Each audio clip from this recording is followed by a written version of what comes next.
Welcome. Welcome to Session 6 in a leadership study entitled, Be a Leader Worth Following.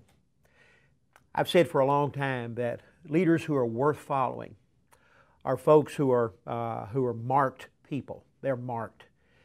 And I believe when Asaph described David in Psalm 78:72 with these words, and David shepherded them with integrity of heart.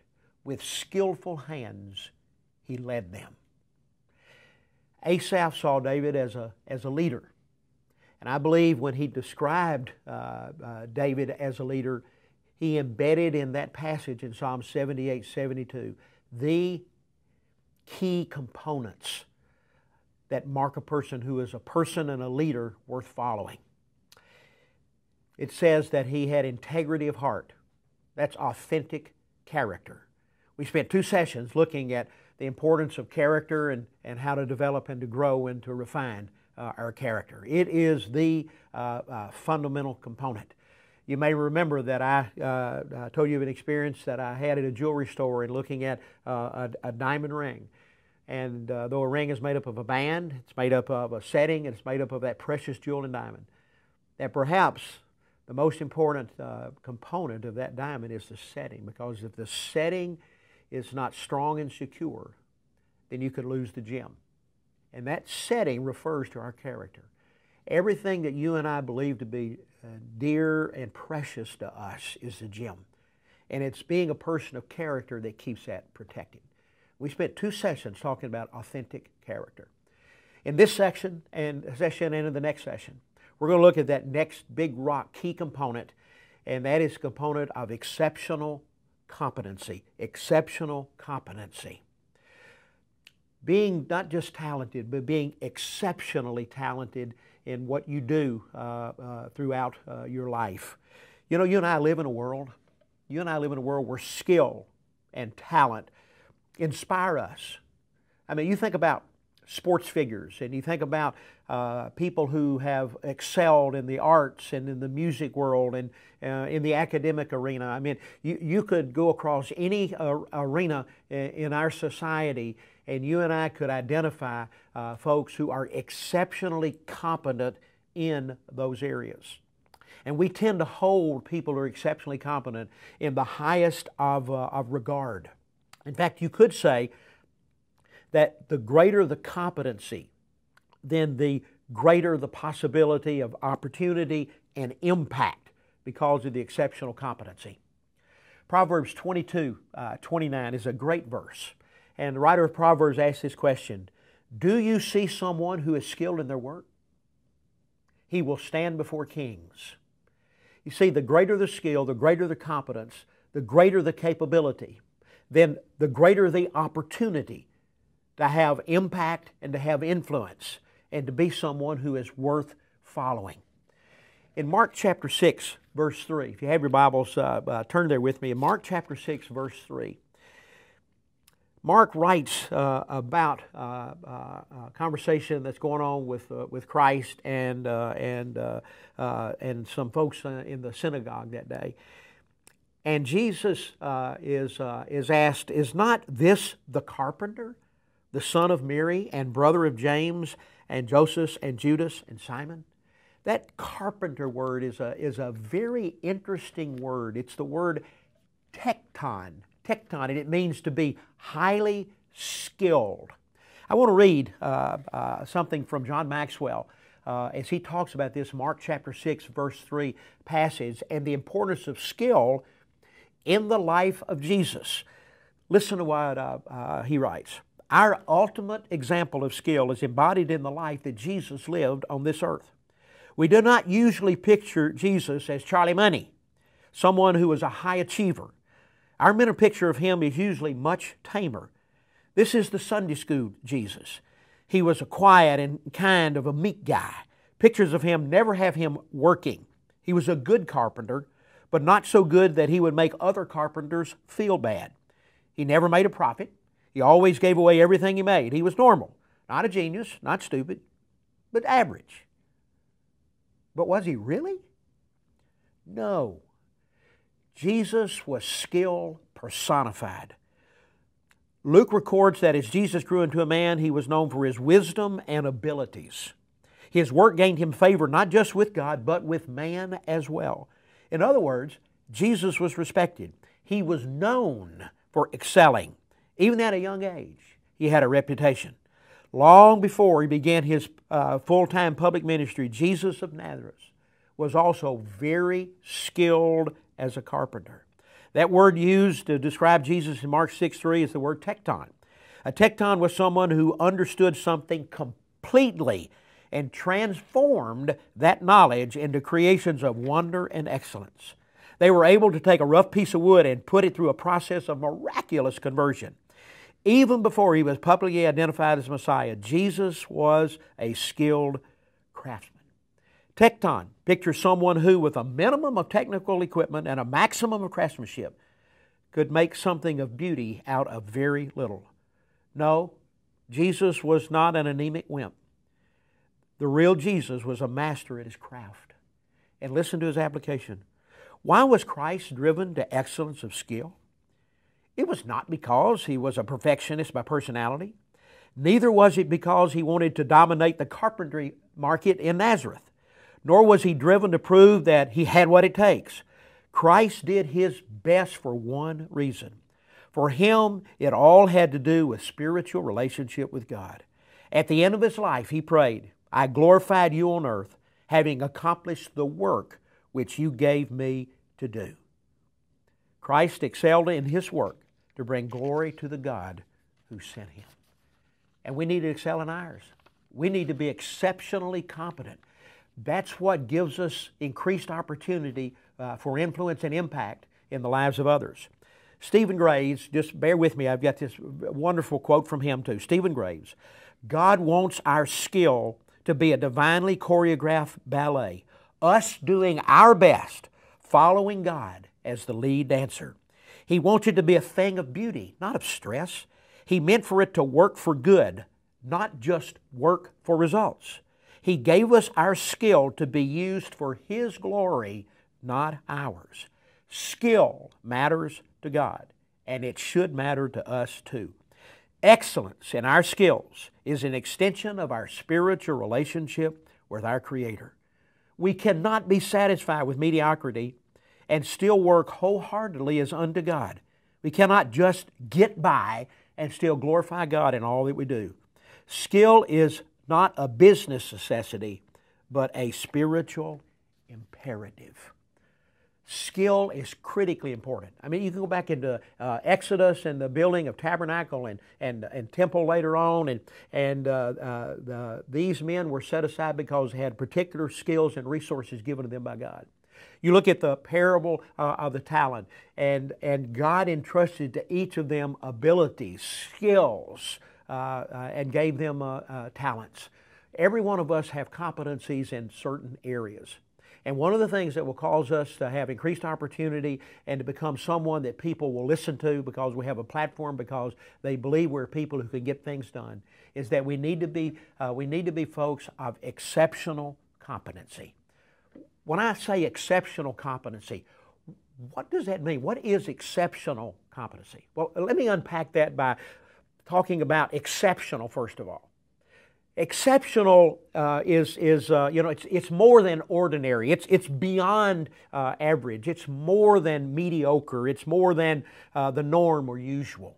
To be exceptional is to be extraordinary, to be unusual, to be excellent, really to be abnormal. Let me give you a working definition of exceptional competency.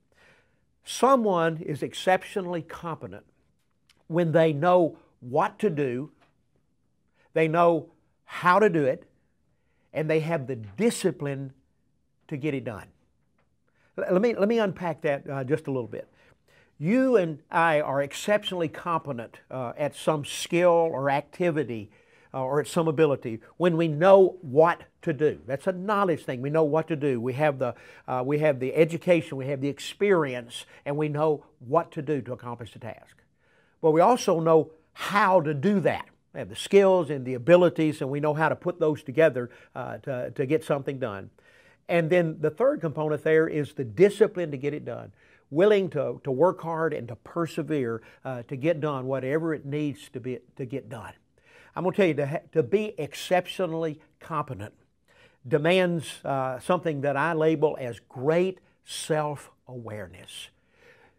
We need to know who we are as God has designed us. And we need to have full understanding of the resources that God has entrusted to us, the talents, skills, and abilities He's entrusted to us. We need to know what we can do, and we do that exceptionally well. And we need to know what we cannot do so that we can avoid that. I'm reminded of a quote of Benjamin Franklin. Benjamin Franklin said, "There are three things that are extremely hard in life: steel, diamonds, and to know oneself." Most of us really do not have a good self-awareness, self-understanding, self-knowledge of who we are and what we can do with potential excellence. To have this self-awareness, it requires two things, and you got to have both of them. Number one, rigorous self-assessment. Self-assessment and knowing what are your strengths, what are you good at, what are you passionate about, knowing your weaknesses, what are your non-talent areas that you need to identify and really, frankly, stay away from by managing around them. What are the blind spots in your life? What are the strengths and weaknesses, as it were, of your personality, personal style, and temperament in your life? We've got to have a great sense of self-awareness, which comes through this personal, rigorous self-assessment. A lot of that can be done through taking certain inventories and certain tests, and I'll address that in just a few minutes. But there's a second key, second thing that's important in increasing your self-awareness, and that is what I call honest feedback. We need help. And we need help because often we're blind. We really do not know ourselves very well. And we need to have, whether it's a spouse or whether it's friends or co-workers, collectively, we need to have some voices speaking into our lives about our talents and abilities and non-talents and abilities and blind spots in those areas, because if we don't, we can really find ourselves unaware and really self-deceived about who we are and what we can do well. You see, when we have proper self-assessment and when we have honest feedback, that will prevent two great problems really in life. One is the problem of comparison, and the other is the problem of approval. Too many of us live wanting others to recognize and approve us. And then on the other hand, too many folks live by comparisons. Well, I'm not as good as so-and-so about doing this. But when you and I understand how God has uniquely put us together in His creative work, then we don't have to compare ourselves. We don't have to seek approval from anyone else except God. So this is critically important in understanding and developing exceptional competence so you can be a leader who is worth following. I think the signature passage that speaks to this is out of Psalm 139, verses 13 to 16. In that psalm, in verses 13 to 16, David explains to us basically this principle. Every one of us are uniquely designed for a specific purpose. Every one of us have been tailor-made, custom-crafted by Almighty God in order to be able to do certain things consistently well that bring us a great sense of enjoyment and fulfillment. Let me read that passage to you and comment on it just for a second. Psalm 139, verses 13 to 16. And you formed, David's talking to God, God, you formed my inward parts. You knitted me together in my mother's womb. I praise you, for I am fearfully and wonderfully made. Fearfully and wonderfully means awesome and amazing. I am awesome and amazingly made. That verb there, made, means made for a reason, made for a purpose. Wonderful are your works. Wonderful am I is what David is saying, and my soul knows that very well. I think sometimes that's a problem in many of our lives. We don't know that very well, that we are amazing and awesome as unique creations of God. Verse 15, David writes, "My frame wasn't not hidden from you."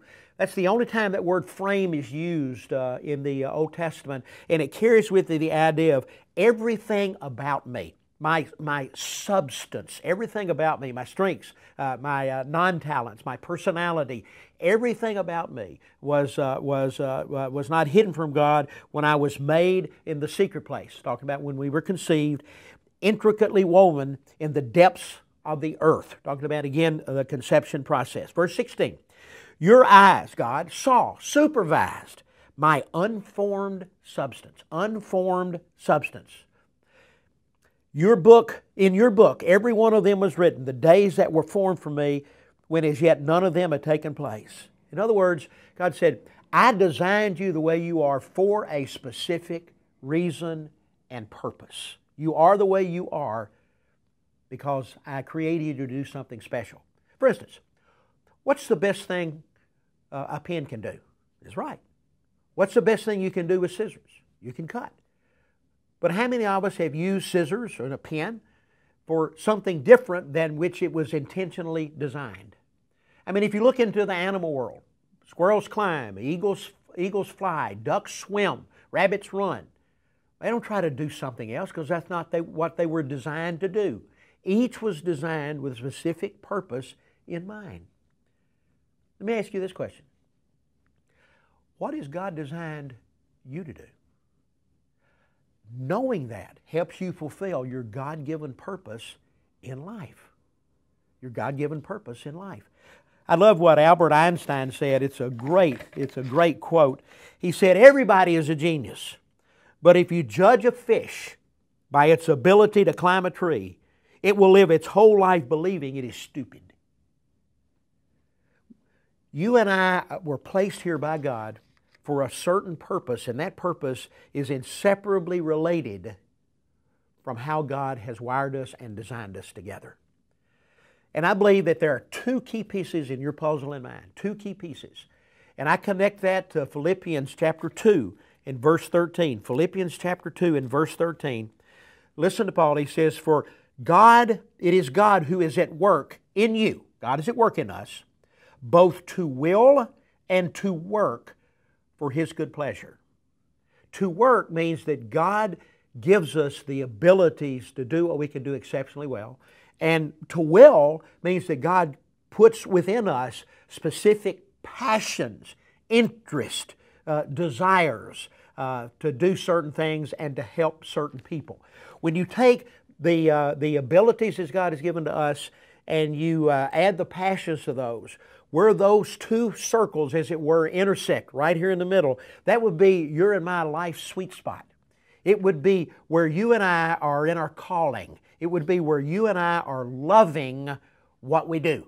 Loving what we do. Let me ask you a question. Are you in your dream job? Are you in your dream job? You could be, if you knew what that looked like. Let me see if I can give you a picture of that, okay? Let's take two circles, those two that I just identified to you, where you've got on the left circle up the top right what you're good at. On the right circle, not just what you're good at, but what you enjoy doing. And where those intersect, okay, is important. Now let's draw a third circle at the bottom. Now we got three circles, okay? Where those top two circles intersect, you'll see an area. You could draw a line to that area and say that's a hobby. A hobby is something that you enjoy doing and that you're reasonably good at. Now if you look on the left side, you'll see where you're good at something. But now let's take that bottom circle and let's draw a dollar mark in there. This is what you get paid to do. This is the marketplace value that you have, okay?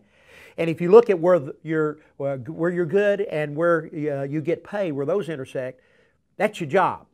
That's your job. Now, if you live for the weekend and you live for the next vacation, that's all it is. It's just a job. You're just earning a paycheck. Now, if you go over on the right side and you take that upper right circle of things you enjoy, and then you take the bottom circle, well, you get paid to do where they intersect, okay? If you are not good at something, but you enjoy it, and they pay you to do it, but you're not good at it, you're going to get fired in time. They're going to figure it out, and they're going to discover it. So what are we after? We're after that central area in there, that sweet spot area where the marketplace is willing to pay you to do what you're good at and what you enjoy doing. And I believe that that's God's calling and desire and design for every one of us in life. So let's just quickly look at these two key areas which have to do with competencies and have to do with abilities and have to do with your passion. Let's unpack these just real quickly before we end this first session on competency, okay? First of all, let me deal with the area of greatest abilities. Greatest abilities. We're only going to be potentially great at a few things. I figure we got a choice. We can spend much of our life trying to be good at a lot of things and end up never being great at anything. I really don't think that that's God's desire.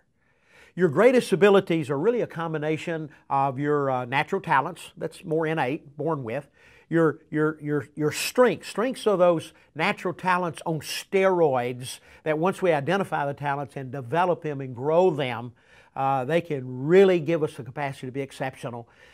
Strengths are those things that when you do them, they make you feel strong. And then the last component would be your spiritual gifts. These are those supernaturally given abilities to us at the moment we come into a relationship with Christ. You blend the talents and the strengths and the spiritual gifts together, and you get a real good sense of what you are potentially good at. Have you ever really assessed and received honest feedback about where your greatest abilities lie? Well, let me give you a couple of resources to tackle those, okay? First of all, there's a great book that I encourage you to get, and it provides an access to an online assessment. It's put out by the Gallup organization. Tom Rath wrote it. The title of it is StrengthsFinder 2.0. Let me encourage you to take that assessment and discover your top inborn talents that potentially through development can become great strengths. You could also, if you don't want to take the book, you could go to a website that's labeled Gallup Strengths Center, GallupStrengthsCenter.com, and the assessment is there as well.